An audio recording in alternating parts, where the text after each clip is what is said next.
جی آپ آج سے تقریباً کم و بیش 700 ساڑھے 700 سال پرانی کتاب، 700 سے 750 سال پرانی اسرار، اس کے مصنف ہے علامہ نور الدین شتوفی رحمۃ اللہ علیہ۔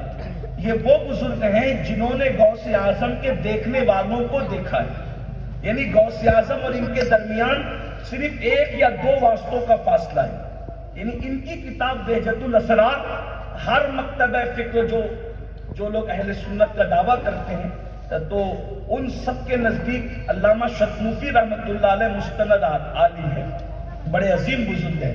انہوں نے اپنی کتاب بہجت الاسرار میں یہ واقعہ لکھا، اب میں اس کو بیان کر رہا ہوں، آپ کے سامنے پیش کرتا ہوں کہ اس کی قسمت میں تھا کہ وہ 100 مرتبہ بدکاری کرے۔ بار بار زنا کہنا مجھے اچھا نہیں لگتا آن مائک، تب میں بدکاری کہہ رہا ہوں، آپ اس کو سمجھ لیں، کیونکہ بچے بہنیں سبھی ہوتے ہیں اور کچھ تقاضے بھی ہوتے ہیں حیا کے، تو اب آپ سمجھ لیں گے انشاءاللہ۔ 100 بار اس کی قسمت میں لکھا ہے بدکاری کرنا، اور مرید ہو گیا غوث پاک کا۔ اب قسمت تو قسمت ہے، تو اس کو اچانک ایک رات خواب آتا ہے کہ وہ ایک رات میں 100 عورتوں کے ساتھ بدکاری کرنا، خواب میں، اور بدکاری کے بعد جو آثار ہوتے وہ بھی اس کے وجود پر ہے۔ جیسی وہ خواب سے بیدار ہوا، وہ گھبرایا تھا، اس کے اوپر ایک خوف اور دہشت تھی کہ میں کیا، کہ میں نے خواب میں کیسا عجیب خواب دیکھا کہ ایک رات میں نے 100 کے ساتھ بدکاری کی۔ بعض لوگوں نے اس میں 70 کا ذکر بھی کیا، بعض نے 100 کا ذکر کیا، جو بھی ہو، لیکن برحال کثیر اس نے بدکاری کی۔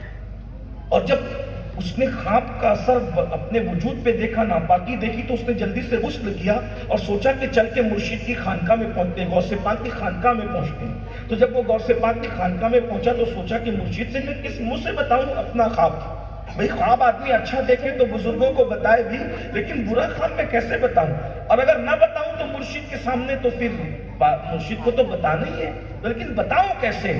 ایسے میں حضور غوث پاک نے ان کو مسکرا کر دیکھا، فرمایا گھبرا نہیں، یہ جو تو نے خواب دیکھا ہے نا 100 عورتوں کے ساتھ بدکاری کا، یہ کچھ عورتوں کو تو پہچانتا ہے، کچھ کو نہیں پہچانتا نا، تو جو خواب میں تو نے بدکاری کی، ایسا حلیہ تھا ایک عورت کا، ایسا حلیہ بتا رہے ہیں سرکار غوث، ایسا حلیہ تھا، ایسا حلیہ تھا۔ وہ حیرت میں ڈوب رہا ہے کہ خواب میں نے دیکھا، مرشد عورتوں کا حلیہ بھی بتا رہے ہیں اور بدکاری کا پورا خواب بیان فرما رہے ہیں۔ فرمایا کہ تیری قسمت میں لکھا تھا کہ تو بدکاری کرے گا، لیکن جب تو میرا مرید ہوا تو اللہ تعالیٰ نے مجھے یہ طاقت عطا کی ہے کہ میرے مرید کی قسمت میں جو چیز بری لکھی ہوتی ہے میں اس کو خواب میں بتا کر حقیقت میں اس کو بچا لیا کرتا ہوں۔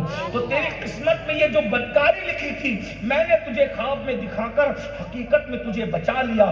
یہ نگاہ ہے سرکار غوث اعظم قطب عالم سرکار غوث پاک رضی اللہ تعالیٰ کی جو مریدوں پر ہے۔